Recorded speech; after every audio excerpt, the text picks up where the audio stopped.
Hello everyone, good morning. কেমন আছেন সবাই? আশা করি সবাই খুব ভালো আছেন, আর আমরাও ভালো আছি। আমার আরও একটা নতুন ব্লগে আপনাদের সবাইকে স্বাগত জানাই। উঠেছিলাম 5:30টার সময়। ঘুম থেকে উঠতে উঠতে অনেকটাই লেট হয়ে গেছে। যদি 5টায় উঠতাম তাহলে আরও একটু ভালো হতো, কারণ গতকাল থেকে আমার হাজব্যান্ডের একটা নতুন রুটিনে কাজ শুরু হয়েছে, আর সেই অনুযায়ী আমাকেও তার সাথে সাথে সেই রুটিনের পা মিলিয়েই চলতে হবে। তাই ওকে সকাল 9টার মধ্যে আমাকে দুপুরের লাঞ্চ বক্সটা রেডি করে দিতে হবে। তো যে কারণে সকাল সকাল উঠে আগে বাসি সমস্ত কাজকর্ম সেরে দুয়ারে ঘরে জল দিয়ে বাসি কাপড় ছেড়ে তারপরে এই দেখুন রান্নার দিকে যাব। তো যে কারণে সকাল সকাল গৃহস্থালী বাড়ির যে কাজগুলো হয় সেগুলোই সেরে নিচ্ছি। আর আমি আমার মায়ের কাছ থেকে শুনেছিলাম ভোর 3টে থেকে 5টার মধ্যে যদি ওঠা যায় আর সকালবেলায় যদি এইরকমভাবে এই অভ্যাসগুলো করা যায়, ছোট ছোট এইভাবে কাজগুলোকে সেরে নেওয়া যায়, গৃহস্থালী যেমন দুয়ারে ঘরে জল দেওয়া, এই যে ছোট ছোট অভ্যাস এইগুলো করে নিলে সংসারে সুখ সমৃদ্ধি বাড়ে। আর আজকে দেখুন উঠোনটার হাফ উঠোনটা আমি ভালো করে মুছে আগেই নিয়েছিলাম, তারপরে আবার মনে হলো যে না, পুরো উঠোনটাই মুছে নিই, কারণ এখন শীতকাল তো বিছানা কাঁথা রোদে দিতে হয়, তো তার জন্যেই একটুখানি উঠোনটা ভালো করে মুছে নিই। এই দেখুন একদম সূর্য দেবতা উঠে গেছে। চলুন এবার ঘরের কাজগুলো সেরে নেওয়ার পালা।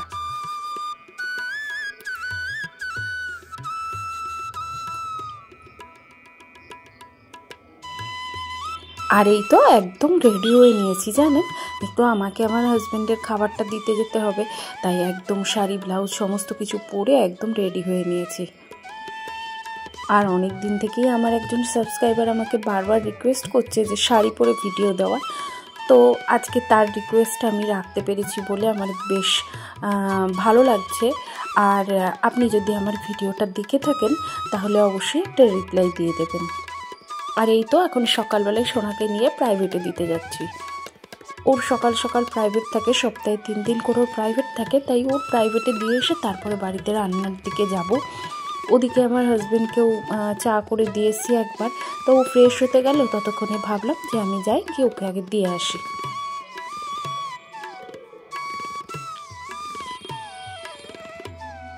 চলুন তাহলে এখন সোনাকে দিয়ে নিয়েছি, এইবার বাড়ির দিকে যাওয়া যাক। আর এই দেখুন বাড়ি এসেই দেখতে পেয়েছি হাজব্যান্ড একদম রেডি হয়ে গেছে, তাই ওকে চাটা দিয়ে দিলাম, ওর ওষুধ চা সমস্ত কিছু দিয়ে দিলাম। ও চা খেয়ে রওনা দিল। তারপরে এই দেখুন আস্তে আস্তে রান্নার জোগাড়টা করব।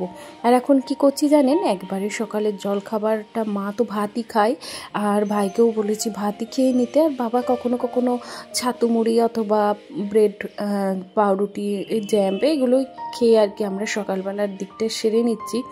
কারণ সকালের দিকে রুটি তরকারির ঝামেলাটা রাখছি না, কারণ এতগুলো রান্না বান্না সেরে আবার খাবার দিতে যেতে হয়, তো এই জন্যে একটু সমস্যা। তো সমস্যার কিছুই নেই, বাড়ির সকলে যদি একসাথে পায়ে পা দিয়ে আর কি তাল মিলিয়ে চলা যায় তাহলে দেখবেন বড় বড় সমস্যাও নিমেষের মধ্যেই সমাধান খুঁজে পাওয়া যায়।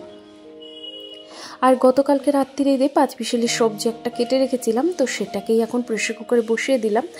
আর কি জানেন, প্রেশার কুকারে বসিয়ে দিলে না এটা ভাপে একটুখানি ভাপানোও হয়ে যাবে, আর তরকারিটার একটা বেশ সুন্দর মাখা মাখা মানে টাইপের হয়ে যায়, আর অনেকটা সময়ও কম লাগে।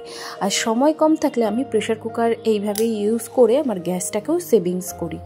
আসলে কি জানেন, মধ্যবিত্ত ঘরের বউ তো, ওই জন্য সেভিংস জিনিসটা ছোটোবেলার থেকেই শিখেছি। একটা নিম্নবিত্ত পরিবারের মেয়ে থেকে আমি এইভাবে মধ্যবিত্ত পরিবারের একটা বউ হয়ে এসেছি, তো তার ফলে কি হয়, সেভিংস জিনিসটা একদম ছোট্টবেলা থেকে মায়ের আর কি দেখে দেখে আমি শিখে ফেলেছি। যতটা সেভিংস করে চলা যায় ততটা নিজেরই মঙ্গল।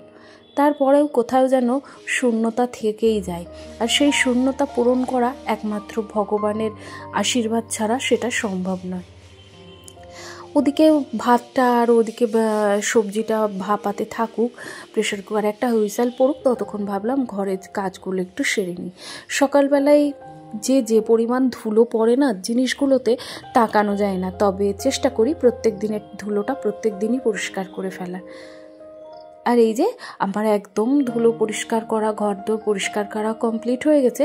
সকালবেলায় যদিও একবার ঘরদোর ঝাড় দিয়েছি, তবে মোছাটা হয়নি, সেটা পরে করব। কারণ সকালবেলায় যদি এতগুলো ঘরদোর মুছতে যাই তাহলে কিন্তু অনেকটা সময় আমার এখানেই চলে যায়, তাই জন্যে ঘরটা ঝাড় দিয়ে রাখি। আর কোথাও শুনেছি সকালবেলায় সূর্য ওঠার আগে ঘরে যদি মোছা নাও হয় তবেও ঘরের চৌকাঠ যেন ঝাড় দেওয়া হয়, তাহলে মা লক্ষ্মীর কৃপা দৃষ্টি বজায় থাকে। তো যাই হোক, ওদিকে ঘরদোর আরও একবার ঝাড় দিয়ে নিয়েছি। আর এই দেখুন প্রেশার কুকারে সবজিটা সেদ্ধও হয়ে গেছে। আর এখানে 5 ফোড়ন, লঙ্কা, কাঁচা লঙ্কা, হলুদ আর লবণ দিয়ে একবারে সবজিটা বসিয়ে দিলাম। এবার কিছুক্ষণ এইভাবে ভালো করে নাড়াচাড়া করে মানে একটুখানি রান্না করব, তারপরে এর মধ্যে দিয়ে দেবো একটু চিনি। এর মধ্যে বড়ি ভাঙা দিলে ভীষণ ভালো হয়, তবে কি বলুন তো, তাড়াতাড়ি করতে গিয়ে না ভুলে গেছি। এর মধ্যে ধনে পাতা, বড়ি ভাঙা এসবগুলো দিলে না বেশ সুন্দর খেতে লাগে। তবে আমার বাড়িতে আবার ধনে পাতাটা অ্যালাউ নেই, তো এই জন্য আমি তো ধনে পাতা দিতে পারি না। আপনারা চাইলে কিন্তু দিতেই পারেন। আসলে কি বলুন তো, বিয়ের পরে আমাদের জীবনযাত্রাটা এরকম জায়গায় দাঁড়ায় যে সবার পছন্দ অনুযায়ী কিন্তু চলতে হয়, সেখানে নিজের পছন্দের এমন কিছু দাম কিন্তু থাকে না। তাই আমিও তার ব্যতিক্রম নই, আমার জীবনটাও ঠিক এই রকমই। আর এই দেখুন ওদিকে সবজিটা নামিয়ে এদিকে মাছ এনে রেখেছিলাম গতকালকেই, তো সেই মাছটাকে এখন বেগুন আলু দিয়ে একটা পাতলা করে ঝোল করে নেব। আর ওদিকে ভাতটাও প্রায় হয়ে এসছে। দাঁড়ান, এটাকে উবুর দিয়ে নিই। আর এই যে মাছের ঝোলটা ফুটে গেছে, মাছটা ছেড়ে দেবো। এবার মিনিট 10 হাই ফ্লেমে ফুটিয়ে নিলে কিন্তু মাছের ঝোলটা রেডি হয়ে যাবে।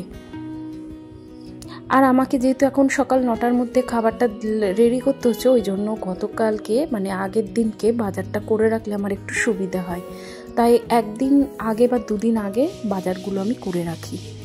আর হিসেবটাও কিন্তু 2 দিন আগেই করে রাখি যে আজকের মানে সেই দিনটাই পরের দিনটা আর কি কীভাবে সকালে জলখাবার কী হবে, দুপুরে কী হবে, রাত্রিরে কী হবে। এই তো আমার রান্নাবান্না একদম কমপ্লিট। আর দাঁড়ান, এখন হাজব্যান্ডের লাঞ্চ বক্সটা আগে রেডি করে দিই। ওর যা যা লাগে লাঞ্চ বক্সে, একটা থালা, তারপরে জলের বোতল, টিফিন বাটি, এগুলো সমস্তটা রেডি করে নিয়ে ওকে দিতে যাব। আর ওইদিকে আমার সোনারও ছুটি হয়ে এসছে প্রায়, মানে 9টা, 9:30টায় ছুটি হয়ে যায়। কখনো কখনো ও নিজেও চলে আসে, আবার কখনো কখনো আমাকেও নিয়ে আসতে হয়। আর এই তো একদম লাঞ্চ বক্স ব্যাগ রেডি হয়ে গেছে। আর এই ব্যাগেই আমাকে খাবার দিতে হয়, কারণ এছাড়া এই এত বড় টিফিন বাটিটা মানে আটে না অন্য কোনো ব্যাগে। আর এই তো এখন রান্নাঘরটা পরিষ্কার করার পালা, কারণ মায়ের এখনও পুজো দেওয়া হয়নি। মা পুজো করে এসে চা করবে, কখনো আমিও করে দিই, আবার কখনো উনি নিজেও করে নেন। তাই ওনার চা করার আগে আমি গ্যাসগুলো একটু মুছে নেবো। আর এই দেখুন যা বাসন জমেছিল সেগুলো সব মুছে পরিষ্কার করে নিলাম। রান্না করতে করতে বাসন অনেক জমে, কিন্তু আমি যেহেতু সিঙ্কে জমাই না, যখন যেটা হয় তখন সেটা হাতের হাতে মেজে ধুয়ে নিই, তো যে কারণে আমি কিন্তু বাসন একসাথে অনেক দেখতেও পাই না, আর সেই পরিশ্রমটা আমার মনেও হয় না।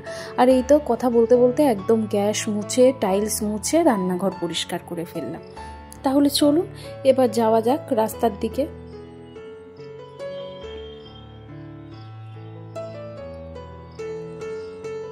আর এই দেখুন আমি চলে এসেছি, এসে খাবারটা দেওয়া হয়ে গেছে। এবার এখান থেকে যাব আমার সোনাকে আনতে।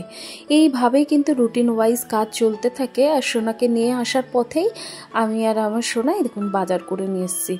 নিজে হাতে সবজি বাজার করলে কি হয় জানেন, নতুন নতুন বিভিন্ন রকমের সবজি ওঠে, সেগুলো একটু অল্প বিস্তর বাড়িতে আনাও চাই। আর যদি ওদেরকে বলি তাহলে কি হয়, যেটা বলবো শুধুমাত্র সেটাই বাড়ি আসবে, বাকি কিন্তু কোনোটাই বাড়ি আসবে না। তো এই আর কি সবজিগুলো গুছিয়ে রাখলাম, আগামীকালকের কি কি সবজি লাগবে সেগুলো ডিসাইড করে নিয়েছি। আর এই দেখুন জলখাবার করে একদম 10টার মধ্যে আমার সমস্ত কাজ কমপ্লিট।